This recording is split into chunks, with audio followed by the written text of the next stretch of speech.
तो देखो, आज एसिड बेसिस एंड सॉल्ट्स का पार्ट 2 है, जिसमें हम सॉल्ट्स के बारे में ही पढ़ेंगे, टोटल सॉल्ट्स के बारे में पढ़ेंगे। तो सबसे पहले हम कॉमन सॉल्ट, जिसे टेबल सॉल्ट कहते हैं, उसकी फॉर्मेशन देख लेते हैं। तो कॉमन सॉल्ट बनाने के लिए, टेबल सॉल्ट बनाने के लिए आपको बेटा करना क्या है, आपको हाइड्रोक्लोरिक एसिड और सोडियम हाइड्रोक्साइड को मिक्स कर देना है, न्यूट्रलाइजेशन रिएक्शन जिसे कहते हैं।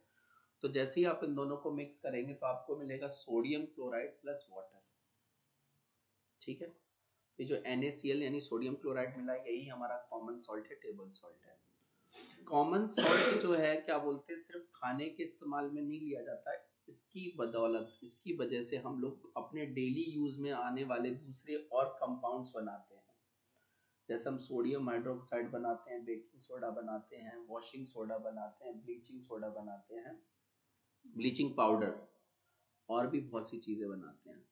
तो सोडियम हाइड्रोक्साइड को बनाने की हमारी जो प्रोसेस होती है बेटा, उसे हम कहते हैं क्लोर अल्कली प्रोसेस। ठीक है, उस प्रोसेस को अपन बोलते हैं क्लोर अल्कली प्रोसेस।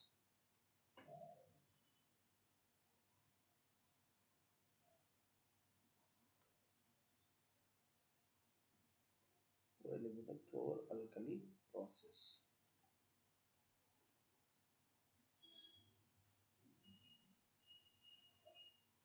तो देखो करना क्या है कि व्हाट हैपेंस व्हेन देखो, तो ना आपको कुछ इस तरीके से सेटअप जमा लेना है जिस हिसाब से आपको एनसीईआरटी में दिया गया है। मेरा तो क्लियर सॉरी है नहीं। तो देखो, आपको दो कार्बन की रॉड लेनी है, एक को बैटरी के पॉजिटिव से कनेक्ट करना है, एक को बैटरी के नेगेटिव से कनेक्ट करना है। ठीक है, जो बैटरी के पॉजिटिव से कनेक्ट होगा वो होगा एनोड, और जो बैटरी के नेगेटिव से कनेक्ट होगा वो होगा कैथोड। ठीक है, उसके बाद क्या करना है आपको, इसके अंदर, ठीक है, इसके अंदर जो है सोडियम क्लोराइड और वाटर का मिक्सचर डाल देना है, जिसे हम ब्राइन कहते हैं। क्या कहते हैं? ब्राइन। तो ब्राइन क्या है? Aqueous solution of sodium chloride. Brine है हमारा सोडियम क्लोराइड का एक्वस सॉल्यूशन। ठीक है, यानी सोडियम क्लोराइड, देखो ना, ये NaCl और H2O को जब लिक्विड फॉर्म में कन्वर्ट कर देते हैं तो इस मिक्सचर को अपन बोलते हैं brine, an aqueous solution of sodium chloride. ठीक है, फिर इस ब्राइन के अंदर आपको इलेक्ट्रिसिटी पास करनी है। तो जैसे ही तुम इलेक्ट्रिसिटी पास कर दोगे तो तुम्हें मिलेगा सोडियम हाइड्रोक्साइड कैथोड के पास से। ठीक है, एनसीईआरटी में ऐसे करके निकलता हुआ दिखाया होगा NaOH। ठीक है, मैंने यहाँ नीचे बना दिया, ये यहाँ पे आएगा। आप एनसीईआरटी का डायग्राम रेफर करना। तो सोडियम हाइड्रोक्साइड यहाँ से चला जाएगा। ठीक है, फिर हमें क्लोरीन गैस मिलेगी। कहाँ पे क्लोरीन गैस कहाँ मिलेगी? एनोड की तरफ, और हाइड्रोजन गैस मिलेगी कैथोड की तरफ। तो आपको याद रखना है कौन सी चीज कहाँ मिलेगी। ठीक है, रिपीट कर देता हूँ, सोडियम हाइड्रोक्साइड कहाँ मिलेगा? कैथोड की साइड में। क्लोरीन कहाँ मिलेगा? एनोड के पास से क्लोरीन निकलेगा। और हाइड्रोजन गैस वो कहाँ से मिलेगी हमें? तो हाइड्रोजन गैस भी हमें कहाँ से मिलेगी? ये भी हमें कैथोड की साइड से मिलेगी। ठीक है, तो एनसीईआरटी का डायग्राम थोड़ा रेफर कर लेना। क्वेश्चन पूछेगा what happens when electricity is passed through the Bryan. ठीक है, तो जैसे ही तुम ब्राइन सॉल्यूशन से इलेक्ट्रिसिटी पास करोगे तो आपको सोडियम हाइड्रोक्साइड मिलेगा near the base of the cathode, cathode के बेस की तरफ। क्लोरीन गैस मिलेगी एनोड की तरफ, और हाइड्रोजन गैस मिलेगी कैथोड की तरफ। अब यहाँ पे जो तुम्हें सोडियम हाइड्रोक्साइड मिला है, इसका यूज क्या है? तो इस सोडियम हाइड्रोक्साइड को यूज करते हैं डिग्रीजिंग मेटल्स को डिग्रीज करने के लिए। उनके ऊपर अगर कोई चिपचिपाहट वगैरह चिपकी हुई होगी, ग्रीसिंग हो रखी होगी मेटल्स की, तो उन्हें डिग्रीज करने के लिए, साफ करने के लिए, सोप्स, डिटर्जेंट्स बनाने के लिए, पेपर बनाने के लिए, आर्टिफिशियल फाइबर्स बनाने के लिए। अगर मैं बात करूं क्लोरीन गैस के यूजेस की, तो क्लोरीन गैस के यूजेस पे क्या आएगा भैया? वाटर ट्रीटमेंट, पानी को ट्रीट करने के लिए, स्विमिंग पूल्स को साफ करने के लिए, पीवीसी पॉलीविनाइल क्लोराइड, ये जो आपके प्लास्टिक के पाइप वगैरह बनते हैं वो बनाने के लिए, डिसइंफेक्टेंट मतलब कीटाणु वगैरह मारने वाली दवाई बनाने के लिए, CFC क्लोरोफ्लोरोकार्बन बनाने के लिए, पेस्टिसाइड बनाने के लिए। फिर हम बात कर लेते हैं यूजेस ऑफ H2 गैस। ठीक है, हाइड्रोजन गैस के यूजेस क्या क्या हैं। तो हाइड्रोजन गैस के यूज की अगर हम बात करें तो एविएशन फ्यूल के तौर पे यूज होता है मरगराइन बनाने के लिए। मरगराइन क्या है, वेजिटेबल ऑयल को वेजिटेबल घी में कन्वर्ट करने की प्रोसेस। ठीक है, अमोनिया फॉर फर्टिलाइजर्स, फर्टिलाइजर्स के लिए अमोनिया बनाना। ठीक है, बाकी CFC का फुल फॉर्म क्लोरोफ्लोरोकार्बन और PVC का पॉलीविनाइल क्लोराइड याद कर लेना। अब देखो, अब हम बनाएंगे ऊपर मिली चीजों से, प्रोडक्ट से। अच्छा, ऊपर की इस प्रोसेस को मैंने कहा ना क्लोर अल्कली प्रोसेस बोलते हैं। ठीक है, इस प्रोसेस को क्लोर अल्कली क्यों बोलते हैं, देखो तो यहाँ पे जो प्रोडक्ट बन रहे हैं ना, आपको सुनो, इस पूरे रिएक्शन को या प्रोसेस को अपन क्लोर अल्कली प्रोसेस बोलते हैं, क्योंकि क्लोर मतलब है क्लोरीन, क्लोर का मतलब है क्लोरीन, और जो अल्कली है वो सोडियम हाइड्रोक्साइड के लिए है। ठीक है, अल्कली किसके लिए है, सोडियम हाइड्रोक्साइड के लिए। तो अगर पेपर में पूछ ले व्हाई दिस रिएक्शन या process is known as chlor alkali process, तो आप लिख देना द अब process is called chlor alkali process because of the product formed, chlor for chlorine and alkali for sodium hydroxide. ठीक है, याद रखना, मैंने आंसर बोल दिया है, चाहे तो आप रिपीट करके लिख लेना वीडियो को। फिर ब्लीचिंग पाउडर की बात करते हैं। तो ब्लीचिंग पाउडर की अगर मैं बात करूं तो ब्लीचिंग पाउडर कैसे बनता है, जो आपको पिछले रिएक्शन में क्लोरीन गैस मिली है ना, उसको स्लेक्ड लाइम में डाल देना। उसको स्लेक्ड लाइम में डाल देना तो आपको ये देगा कैल्शियम ऑक्सीक्लोराइड, जिसे हम ब्लीचिंग पाउडर कहते हैं, और साथ में आपको मिलेगा H2O। अब ब्लीचिंग पाउडर के अगर मैं यूजेस की बात करूं, ठीक है, ब्लीचिंग पाउडर के यूजेस की बात करूं तो बेटा, तो पहला तो है for bleaching cotton and लाइनन in the textile industry, in the textile industry. ठीक है, for bleaching wood pulp in paper factory and for bleaching clothes, washed clothes in laundry। ठीक है, तो देखो कॉटन और लाइनिन, टेक्सटाइल इंडस्ट्री में cotton और linen के लिए मतलब एक तरीके का फैब्रिक होता है ये, उसको भी ब्लीच करने के लिए, वुड पल्प को ब्लीच करने के लिए पेपर फैक्ट्री में, और धुले हुए कपड़ों को ब्लीच करने के लिए लॉन्ड्री में यूज होता है इसका। दूसरा यूज क्या है, as an oxidising agent, as an oxidising agent in many chemical industries, in many chemical industries।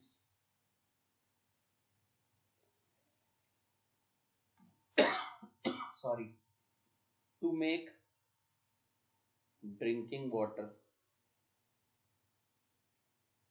free from germs, free from germs, पीने वाला पानी बनाने के लिए जो कि जर्म से फ्री हो, जो कि जर्म से हमारा क्या हो, फ्री हो। ठीक है, चलो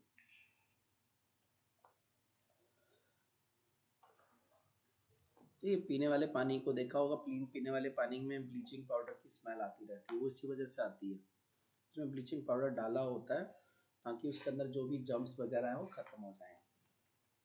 चलो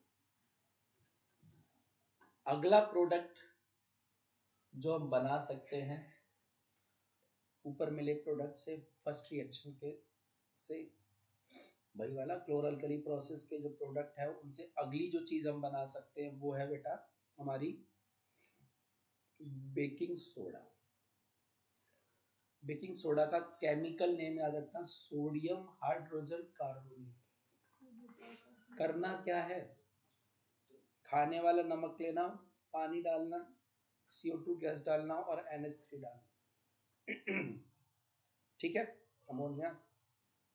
तो 4 चीजों को मिक्स कर दोगे, उसके बाद अब आपको जो चीज मिलेगी वो होगी NH4Cl, अमोनियम क्लोराइड, और आपको साथ ही साथ मिलेगा NaSCO3, सोडियम हाइड्रोजन कार्बोनेट, जिसे बेकिंग सोडा कहा जाता है। ठीक है, इसे बेकिंग सोडा कहा जाता है। इसी के भी लास्ट में आइड, आइड लग जाए वो सॉल्ट होता है, हाइड्रोक्साइड लग जाए बेस होता है, इक लग जाए तो एसिड होता है। तो अगर मैं सोडियम हाइड्रोजन कार्बोनेट यानी बेकिंग सोडा की बात करूं तो माइल्ड बेसिक सॉल्ट, काफी वीक बेसिक सॉल्ट है, weak basic. It is non corrosive salt. ये नॉन कोरोसिव है, मतलब कोई नुकसान नहीं पहुंचाएगा। इसका इस्तेमाल कहाँ किया जाता है? तो it is used for making tasty crispy pakoras. ठीक है, पकौड़े बनाने में, पकौड़ों को क्रिस्पी बनाने में इस्तेमाल किया जाता है। It is used for faster cooking, खाना जल्दी से बन जाए इसलिए डाला जाता है। पूड़ी वगैरह में आपने देखा होगा डाल देते ताकि जल्दी जल्दी पूड़ी बन जाए। It is also used as an ingredient for the manufacture of antacid. इसके अलावा इससे एंटासिड एसिडिटी को रिलीव करने वाले प्रोडक्ट्स बनाए जाते हैं। अब आपसे सवाल आता है कि क्या हो अगर हम बेकिंग सोडा को हीट कर दें तो जैसे ही हम NaSCO3 को हीट करते हैं तो मुझे देगा सोडियम कार्बोनेट, H2O और CO2, H2O और CO2। समझ में आ रही बात? अब यहाँ पे जो मुझे Na2CO3 मिला है, ठीक है, सोडियम कार्बोनेट जो मिला है, इज अ कोरोसिव सॉल्ट, बहुत नुकसान पहुंचाने वाला सॉल्ट है, स्ट्रॉन्ग बेसिक सॉल्ट। ठीक है, अब अगर मुझे बेकिंग सोडा से बेकिंग पाउडर बनाना हो तो मैं क्या कर सकता हूँ कि ना, मैं बेकिंग सोडा में कोई भी खाने वाला एसिड, कोई भी वीक एसिड जो कि खाने वाला हो, वीक एडिबल एसिड, वो डाल दूंगा। ठीक है, तो मुझे क्या मिलेगा? तो मुझे मिलेगा बेटा देखो CO2 मिलेगा, H2O मिलेगा और मिलेगा सोडियम सॉल्ट ऑफ एसिड। तो ये जो CO2 गैस निकलती है ना, इस रिएक्शन में जो CO2 गैस निकलती है वो हमारे केक्स, ब्रेड्स और पेस्ट्री वगैरह को स्पॉन्जी और सॉफ्ट बनाने में हेल्प करती है। ठीक है, इस रिएक्शन में जो CO2 गैस निकलती है वही CO2 गैस आपके केक, ब्रेड, स्पंजी को स्पॉन्जी और सॉफ्ट बनाती है। अब अगर मैं बात करूं बेकिंग सोडा की, तो baking soda is used for making baking powder. Baking soda का सबसे पहला इस्तेमाल क्या करते हैं हम? बेकिंग पाउडर बनाने के लिए। इसके अलावा बेकिंग सोडा को सोडा एसिड फायर एक्सटिंग्विशर में भी यूज करते हैं। ठीक है, सोडा एसिड फायर एक्सटिंग्विशर में भी यूज करते हैं। अब तुम्हारे दिमाग में ये चीज चल रही हो कि सोडियम सॉल्ट ऑफ एसिड का क्या मतलब है, तो देखो समझो। मान लो मैंने अपना बेकिंग सोडा में ये वाला एसिड मिला दिया, इथेनॉइक एसिड, तो क्या देगा मुझे? देखो CO2 देगा, H2O देगा और ये देगा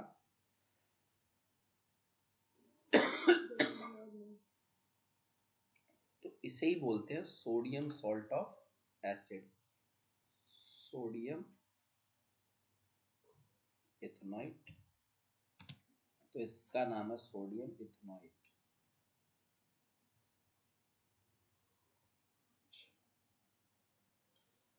सोडा एसिड फायर एक्सटिंग्विशर क्या है समझो जरा।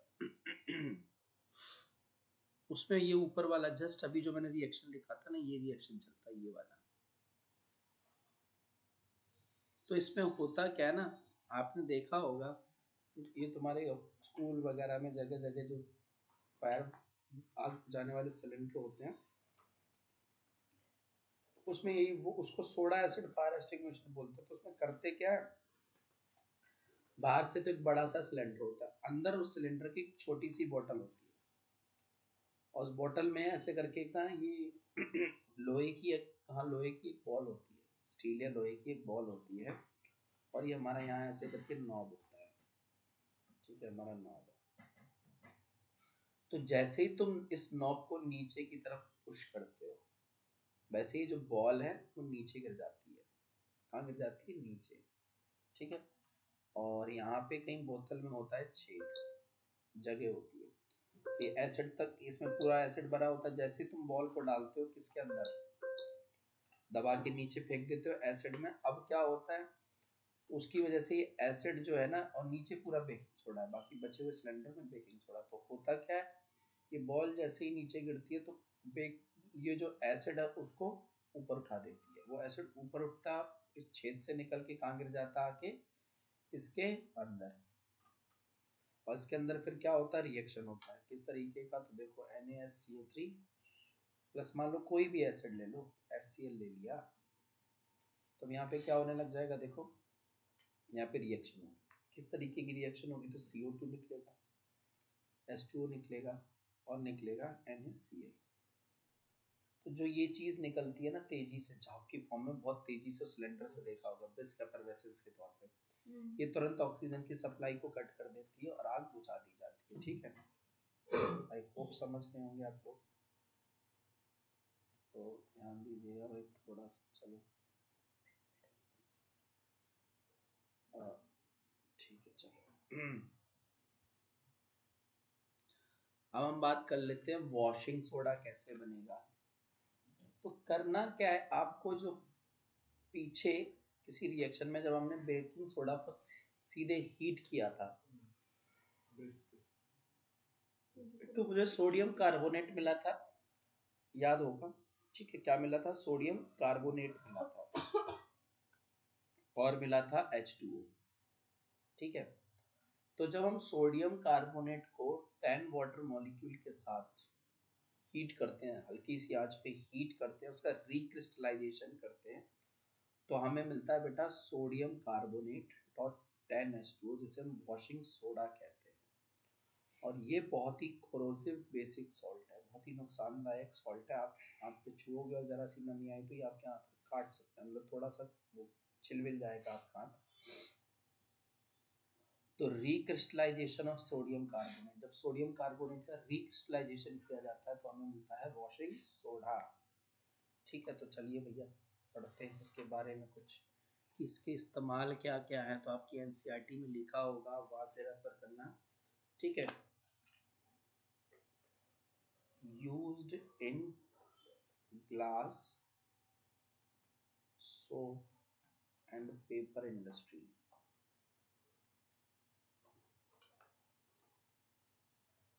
इसके अलावा used in the manufacturing of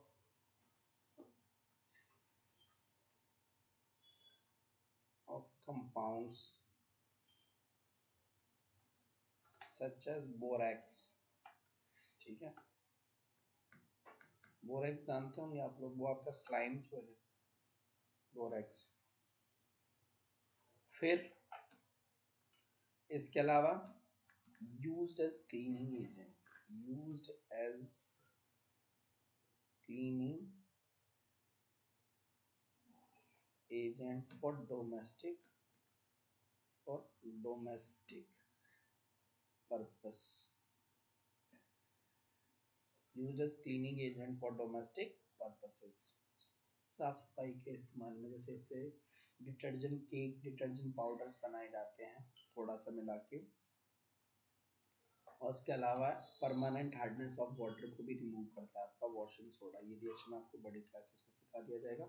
तो it is used for removing permanent hardness of water. ठीक है, चलो बढ़ते हैं आगे। फिर ये वही सवाल है, by the process of manufacturing of sodium hydroxide is known as chlor alkali process. क्या रिएक्शन था, सोडियम क्लोराइड और वाटर को हमने मिक्स कर लिया था, तो ये जो इनका मिक्सचर था इसे ब्राइन कहते हैं, aqueous mixture of sodium chloride brine. और जब इलेक्ट्रिसिटी पास करते थे तो हमें सोडियम हाइड्रोक्साइड मिलता था, जो कि एक अल्कली होता है, पानी में डिसॉल्व हो जाता है। क्लोरीन गैस मिलती है और हाइड्रोजन गैस मिलती है। हाइड्रोजन गैस मुझे कहाँ मिलती है, किसी को याद होगा? कैथोड की Okay. तरफ। क्लोरीन गैस एनोड की तरफ, सोडियम हाइड्रोक्साइड कैथोड की साइड में। तो इस रिएक्शन को क्लोर अल्कली प्रोसेस बोला जाता है क्योंकि जो प्रोडक्ट मिले हैं, because of the product obtain, that is chlor for chlorine and alkali for sodium hydroxide, बिल्कुल डिटो सेम ही है। अब आपसे सवाल पूछेगा कि एक दूधिया जो है दूध में पानी क्यों डालता है या फिर बेकिंग सोडा क्यों डालता है? तो देखो,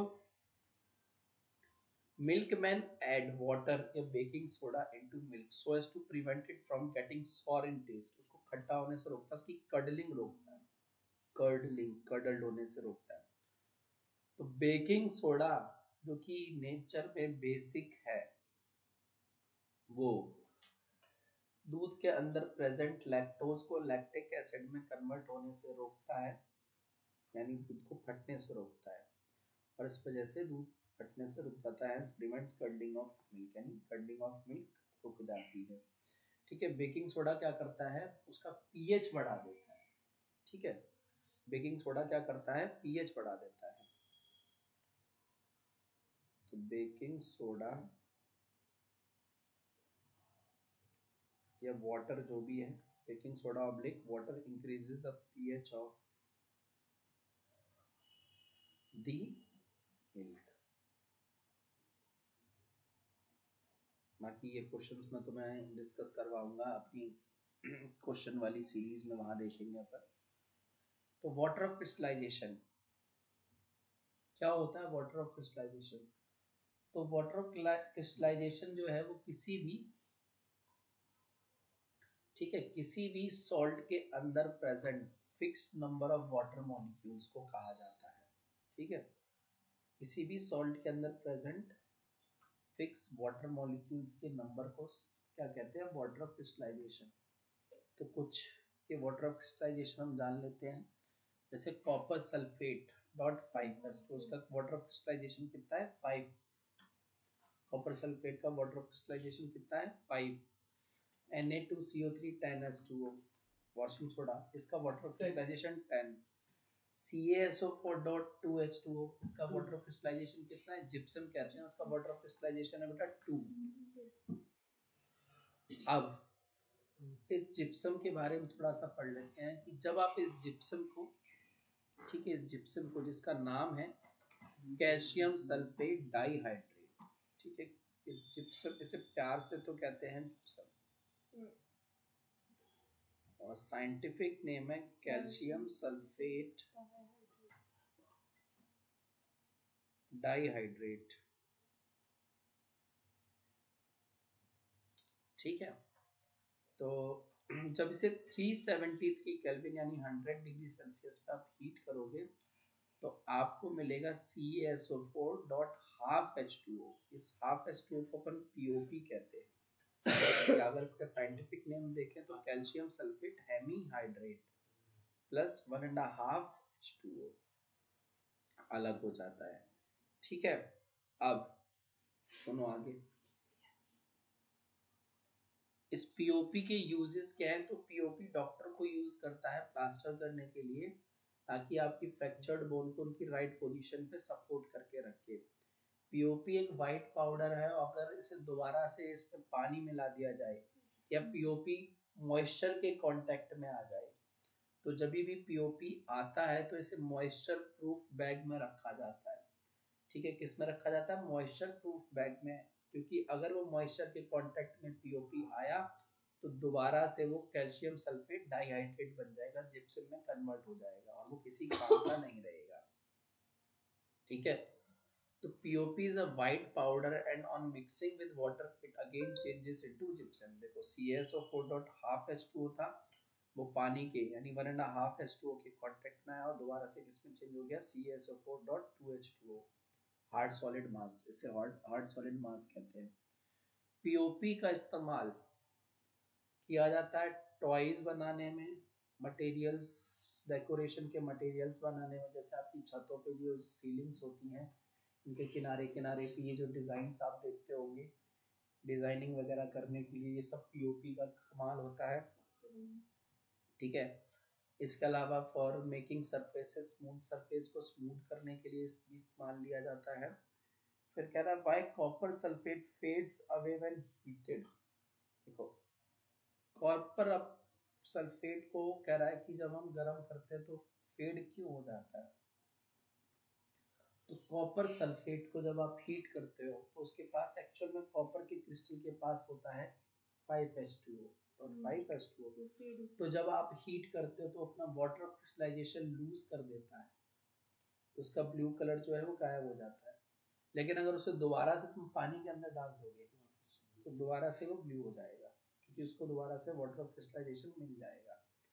ठीक है, तो इस चैप्टर में हमारा फिलहाल इतना ही है। फिर इसकी हम नेक्स्ट टाइम पे एक क्वेश्चन सीरीज जो है वो डिस्कस करने वाले हैं। तब तक के लिए बाय बाय, टेक केयर।